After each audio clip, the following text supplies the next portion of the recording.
Bonjour tout le monde, j'espère que vous allez tous très bien.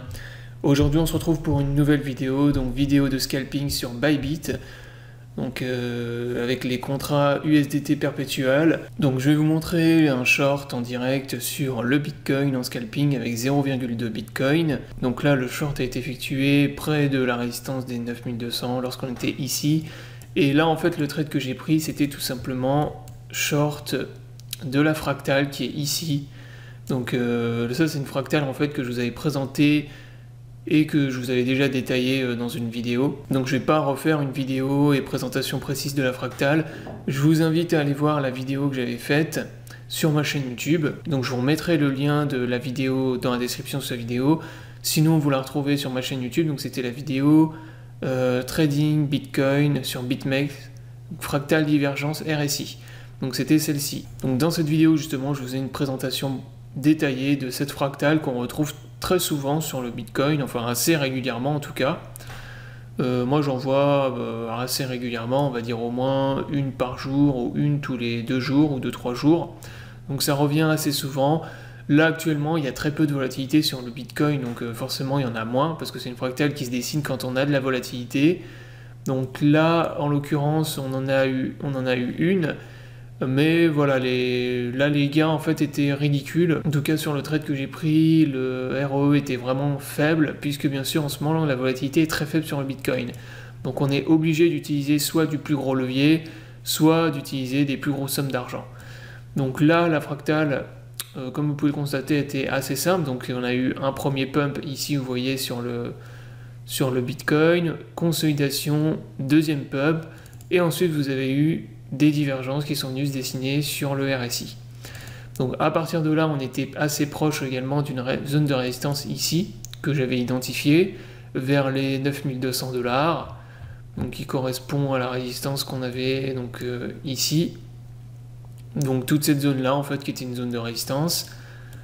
À partir de là, on avait donc, il y avait un short en fait à prendre, et il devenait intéressant justement de se positionner en short au niveau de cette zone. Donc là moi c'est ce que j'ai fait sur le trade. Donc j'ai short le top, le deuxième, en fait la deuxième impulsion haussière, et ensuite j'ai TP vers le support, donc premier support que vous retrouvez en bas. Voilà donc pour ce qui est de la présentation du trade, donc c'était pour partager ce petit trade. Donc actuellement il n'y a pas énormément de choses à trade sur le Bitcoin en scalping. En tout cas moi je scalpe très très peu, puisque comme vous pouvez le constater en fait il n'y a pratiquement pas de volatilité. Vous voyez que voilà, le prix est complètement à plat. Là on est toujours bloqué dans un range pour l'instant, dans le range sur le Bitcoin. Il y aura beaucoup plus d'opportunités, ce sera beaucoup plus intéressant quand il y aura à nouveau des volumes sur le BTC. Là en tout cas pour l'instant il n'y a rien du tout. Bon là hier j'ai vu qu'on a eu quand même une petite phase de hausse ici qui était intéressante. Et là, vous voyez qu'aujourd'hui encore, c'est complètement à plat. Des fois, vous voyez que le prix, il y a des bougies pratiquement inexistantes pendant plusieurs dizaines de minutes. Donc voilà, les volumes sont très très faibles actuellement, mais tôt ou tard, de toute façon, on va avoir une extraction. Donc ça, c'est ce que vous pouvez constater depuis déjà plusieurs semaines. Donc c'est assez ennuyant en ce moment. Et en plus de ça, moi j'aime pas du tout trader le Bitcoin en fait quand il y a justement très peu de volatilité comme ça, comme c'est le cas actuellement, puisque en fait quand il y a très peu de volume sur le Bitcoin, il y a beaucoup plus de manipulation. Donc il y a les whales qui créent des walls pour stopper les longues ou inversement stopper les shorts, et c'est ultra manipulé au final quand vous avez très très peu de volatilité comme ça. Voilà, c'est les whales clairement qui emmènent le Bitcoin un peu où ils veulent.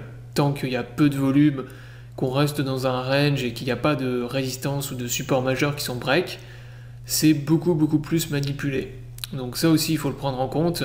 Voilà, j'espère que la vidéo vous aura plu, donc je vous invite à vous abonner à la chaîne pour ne pas rater les prochaines vidéos. Je vous souhaite à tous une bonne journée et à bientôt pour une prochaine vidéo.